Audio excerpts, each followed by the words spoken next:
something you are interested in doing and implementing, or maybe planning something out for second semester, I've already reserved here in this library these dates after school. Learning habits. You know what? I'm surrounded by books right now. This section is a library. Okay. Interrupt me again, and you're out.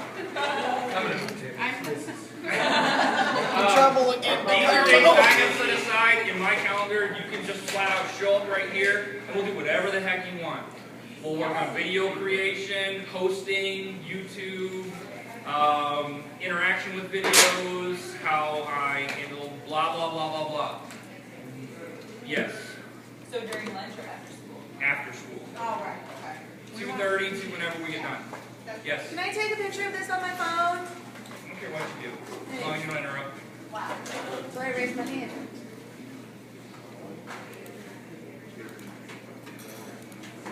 Okay, so the question I always get is, why did I do this? So when I was trying, I was voluntarily going to give all of this, like, on my own time, and then Dr. Bird's like, why don't you give the first one of your lunch and learn so people can keep their interest. But just so you know, those are my own time. So if I'm here and nobody shows up, I'm angry. So, no, I always get asked, why do I do this? And I know my answer. And so when I was like, how do you start a PD on this? So I met one of the founders of Flip Learning this summer when I went to FlipCon.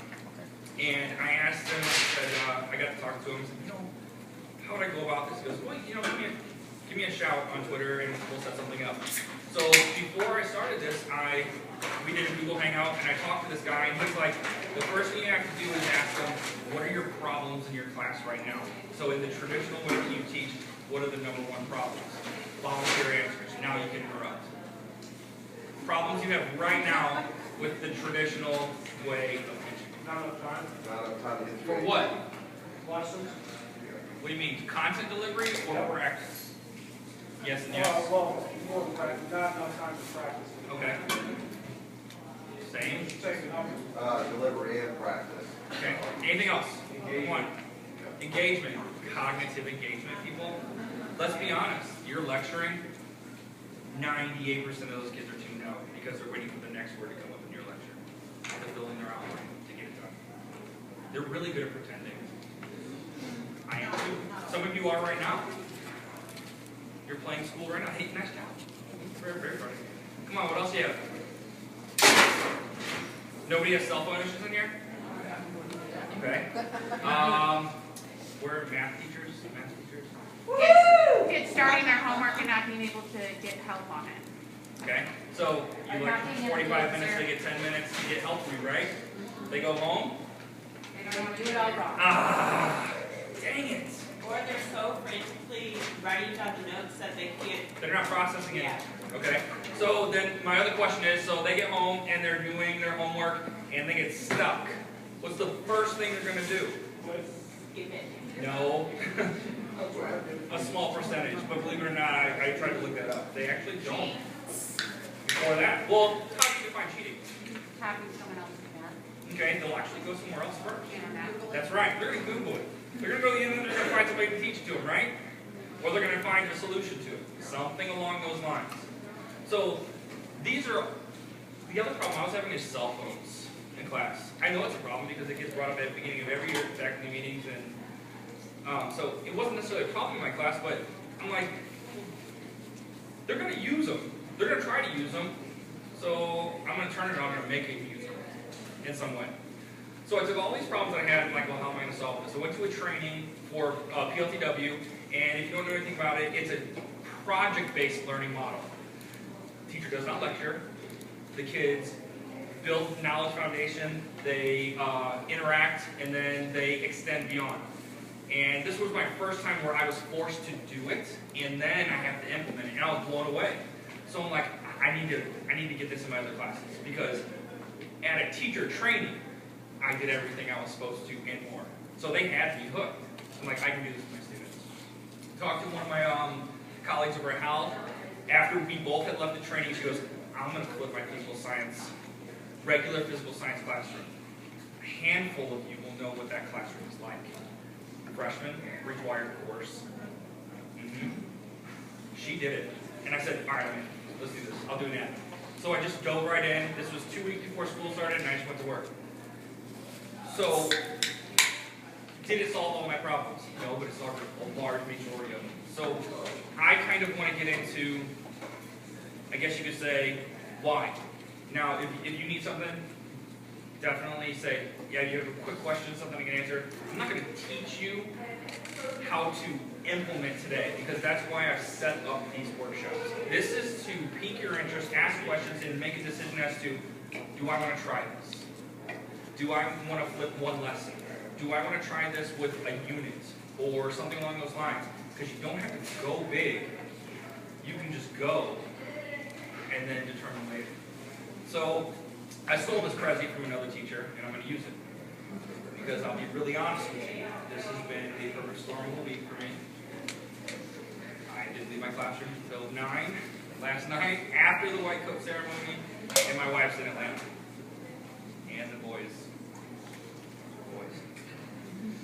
So, here's the problems that I came across, and most everybody goes.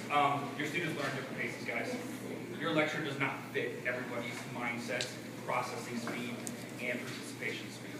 So you have all those different kids. While they're sitting, who brought it up? They're so frantically writing down everything that they're not having time to process in class. So they're missing things. If they're gone, and you lectured the day before, everybody has always said, copy the notes from your friend. Where does that honestly get them?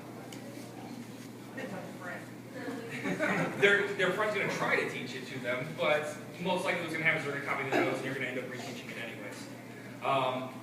Homework. They get home, they're stuck, they'll do a couple things.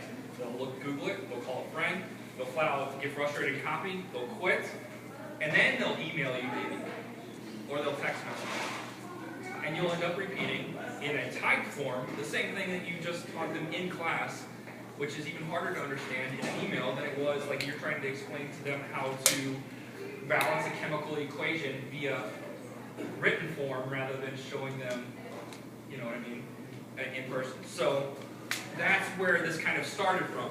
And the teacher was spending time giving, and the students were spending time getting, which is backwards. The students should spend time doing.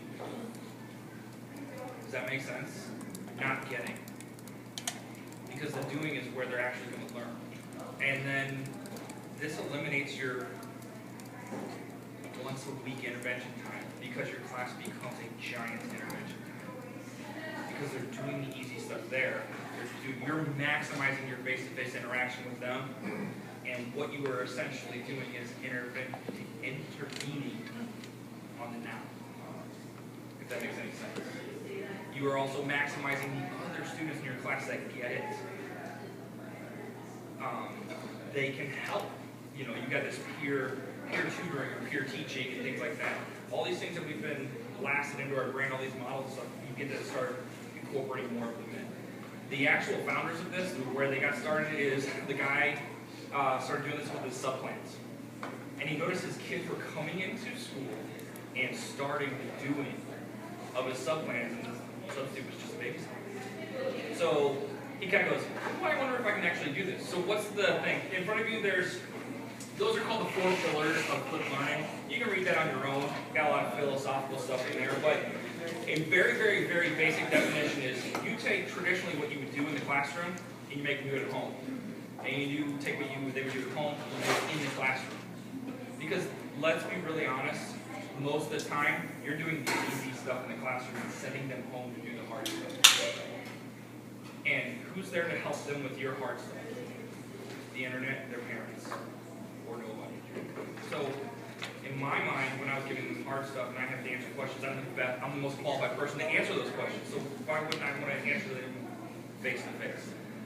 So I took everything that I do easy, it goes home, and everything that I do hard is done here. Questions? Yes? What about the students that don't have, let's just say immediate access to internet or whatever? You can't let it be an excuse. You what? It can't be an excuse. So what do they do? Well, here, we automatically in our building provide ways for them to have access to that. But this is where you as a teacher have to take responsibility for that to a certain extent, and you can't let it be an excuse. Hey, you got a computer at home, but you don't have internet? Sweet, here's a flash drive. Here's my video. Oh, you don't have a computer and you don't have internet? You got a cell phone? Well, here, jump on here. Where do you live? I live like a block from McDonald's. Hey, walk up there, jump on their Wi-Fi. Free data. Order fries and a shake. Dip the fries in the chocolate shake. It's delicious. You know, they don't have any of those things. How many kids have you come across that really doesn't even know what you I talked to one guy who taught in a very high freedom of use lunch school, high poverty area, and he said he came across most of his kids had a DVD player, had access to it, and so he had a library of his lectures on DVD, and they just checked it out. Because it takes 5 minutes to burn to a DVD, a 5 to 15-minute lecture. So the main thing I can tell you is you can't let it be an excuse for them, and you can't let them get away with it being an excuse. And what about the distance? Okay, so you're jumping ahead, but here's what happens. You can't let that happen either. You can't let them get away with it. You can't hold. The reason the kids aren't going to, the most kickback you're going to get from this is because they're not allowed to play school anymore. And you won't, the main goal here is, you want, as a teacher, the kids are here to learn, not to do school. You're taking that I'm going to do school out because they're going to have to take now responsibility for it to a certain extent. So when that happens, you have to be prepared and have some kind of intervene in some way. Most of the time here at this school, with the kids in our school, they have Wi-Fi apps and everything. If I'm doing an activity over here with these guys, that's the thing that we're supposed to be doing, and you walk in and you don't have it done, you're not doing that. You're sitting over there and you're going to watch it. Right. And then you're now, we can play school, you're going to have to do the hard stuff at home. And they'll realize that, oh, it was way easier just to watch the video and come and be with my friends and do my homework. And they learn very quickly. Now, you'll get a kickback because it's not what they've been done. It's not what we did. We were lectured, we went home, and looking around the room, I mean, we didn't have email. I didn't. When I was in high school, I got stuck. I called my friends. Couldn't call my teacher. You're not allowed to talk. So they have a lot of advantages that we don't. So it's not an excuse anymore. I'm sorry. It really isn't. So, other questions? Okay, so I'll just continue through this completely plagiarized presentation. What does this do for the students? They are completely responsible for their learning, and you're putting it in their hands. And there's varying levels of flipping what you would call your classroom. There's flipping your classroom, there's flipped learning, and then there's flipped mastery, and then there's a fourth that flipped learning network defines as flipped question mark. Because what can you do beyond once they master something? I started off as flipped classroom. This was maybe giving them the PowerPoints with a guided outline. They go home, they go through the PowerPoint themselves. They maybe have some guiding questions, an outline, a summary at the end. You're thinking things like Cornell notes, which we were all trained on how long ago? 4 years ago. And they come in with a summary and questions. What they have, and you come in, depending on your topic area, you can do any kind of activity. Socratic, you do that one, don't you? I've got it. Okay. Labs for science, practice problems for math, etc., etc. That's where most people start. Flipped learning is then taking your lectures and screencasting them or essentially videoing your stuff, posting it to a host site, and now they go there and they watch it, and it's required, and then they come back and you're doing even more stuff, more of that understand and do in those 3 and 4 DOK and higher blue stuff. Flip mastery, and this is my first year doing flip mastery, is, it's going to sound crazy, is I don't have due dates, I don't have scheduled test dates, I don't have scheduled quiz dates, and they can move at whatever pace they want. They have to finish everything in the semester. And this blew their mind. They're like, I'm going to have so much free time. Because I took my curriculum and I chunked it into the objectives based on my activities or labs or assignments or the video notes I was lecturing on, and they're in chunks. The kids are given the learning targets in those chunks, and they have a sequence of things they have to complete. I want you to watch the video notes, complete the outlines, complete the play posit. They interact with my notes. Then I have usually some kind of knowledge-based level activity, maybe be like a terminology crossword, something really simple that you would normally give at the beginning of a unit. And then I have some kind of activity or lab that allows them to apply everything that they're doing. And then once they're comfortable with their knowledge base, they can call me over and they'll go, I think we're kind of ready. You want to see how much we know. And I'll, like, for example, anatomical terms and directions, lateral, medial, and all these things. I have an activity they do. I walk out in the hallway where they're doing this. They have one index card to say, Sean, how would you use this in a sentence? Where would it go? Give me 2 structures that describe this. All of these things. And I'm gauging what they're learning right then and there. And they realize right there how much they know and how much they do. And once they're comfortable, they schedule a mastery check. And I use the term mastery because they have to master it. They have to achieve an 80. Is that our bell? Yeah. Shoot. I want to note my file. Letter in your file. They have to earn an 80% to move on. And if they fail, they take it again, different question bank. They have to prove that they've learned. They don't get to play school in my class anymore. There's no more, I did it with my group, I copied this. There's no more, I do my homework and get 100% on all the homework and fail tests. If you're not showing me what you're learning, you're showing me you can do school. So the process and the philosophy behind this, or the philosophy behind it is fantastic because it fits this generation of kids. And you don't have to lecture You do. as many times a day. Correct. Right. You do it once. You do it once, but you also have to, you have to realize this isn't an out to make your life easier as a teacher. If you're looking for a way to make your life as a teacher easier, then get out of education. Right, but what it does is. Okay, I'm frees up sorry, the but you have to please. practice time then. Yeah, it's just, you're trying to increase your face-to-face time in the learning in your classroom. It's not to make your life easier, because it's not going to make you. That's not what I. I know, but I needed to say that anyway. Okay.